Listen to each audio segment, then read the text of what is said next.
હાજી સાહેબ, આપનું શુભ નામ શું અને આપનો પરિચય શું?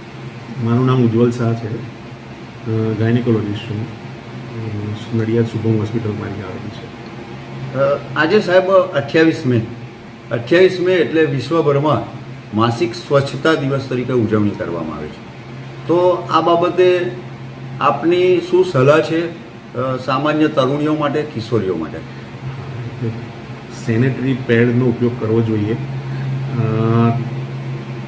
સેનેટરી પેડની જગ્યાએ આપણે ગામડામાં ને નાના શહેરમાં છોકરીઓ અને સ્ત્રીઓ ઘરના કપડાં ને કોટનના કપડાં ને ગાભાને એવું યુઝ કરતી હોય છે, પણ એની જગ્યાએ સેનેટરી પેડનો ઉપયોગ કરે તો ઘણા બધા ઇન્ફેક્શન એનાથી બચી શકાય.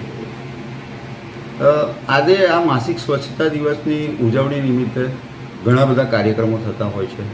કેટલીક વખત એવું કહેવામાં આવે કે બચપનથી જ જો આ બાબતમાં દરકાર રાખવામાં નથી આવતી તો જે તે દીકરીઓને ડિલિવરી વખતે પ્રોબ્લેમ થતો હોય છે.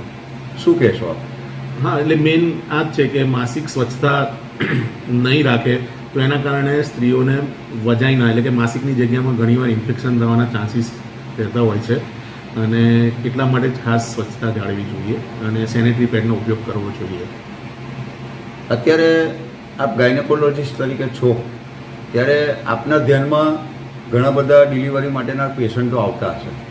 તો આ જે પેશન્ટો આવે છે તેમને હવે વધુમાં વધુ ડિજિટલ સારવાર મળે એ માટે શું કરવું જોઈએ? શું સજેશન છે સરકારને આપ? એક તો લોહીની ઉણપવાળા પેશન્ટો ઘણા આવે છે, એટલે લોહીની ઉણપ ના રહે એના માટે આયર્નની ગોળીનું ડિસ્ટ્રીબ્યુશન રેગ્યુલર કરવું જોઈએ, અને પેશન્ટો લોહીની ગોળી, કેલ્શિયમની ગોળી રેગ્યુલર લે એનું પણ ધ્યાન રાખવું જોઈએ.